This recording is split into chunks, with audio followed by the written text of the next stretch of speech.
আমি আজকে পরোটাটা একটু ভিন্নভাবে ট্রাই করতেছি, আপনারা ওইভাবে আমার মতন ট্রাই করে দেখবেন।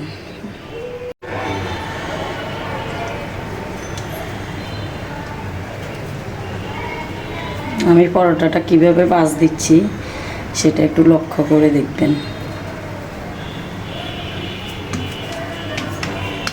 আমি পরোটাটা আবারও বেলে নিচ্ছি, আপনাদের সুবিধার কারণে আবার দেখানোর চেষ্টা করলাম। এভাবে তেল মেখে এভাবে কেটে এভাবে করে এভাবে ভাজ দিয়ে নেবেন।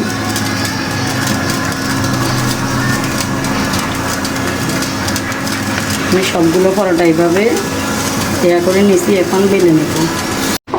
আমি এইভাবে পরোটাগুলো একটা একটা ভেজে নেব।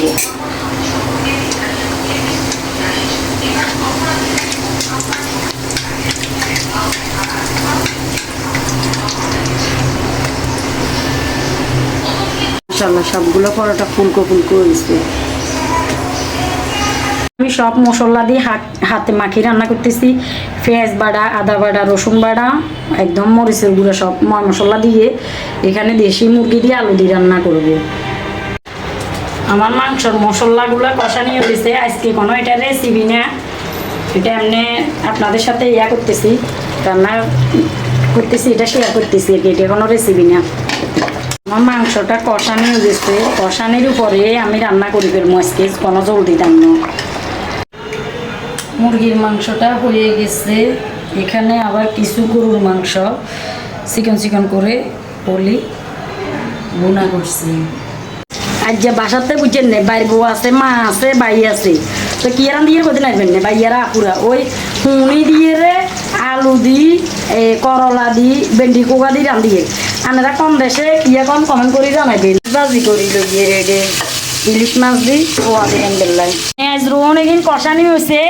অন এটা সোয়াগুন দিয়ে লাই পেঁয়াজ রোন বেগেন দিয়ে রে হলুদ মরিচ বেগেন দি ইলিশ মাছের কলাইয়ে দি সোয়া দি কষাই লইছি। অনেকখিনি কষানি হয়ে রে এবার দি দিমু মাছ এগিন বাজি করে রাখছি, যে কেলাগিনও দিয়ে দিছি। এনে ইসা মাছ দিয়ে রে তারপরে যাই বুটের ডাল দি এই আজু বাজি করি। আর কম জ্বালা কি এখন এনে কিনে কমেন্ট করে জানাই না কই হে আজু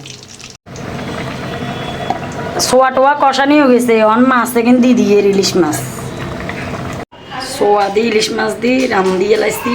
এনে ডাল দিয়ে রে ইসা মাছ দি পেঁয়াজ বানাইছি। আর এনে সবজি রেখেছি হুনি দিয়ে রে।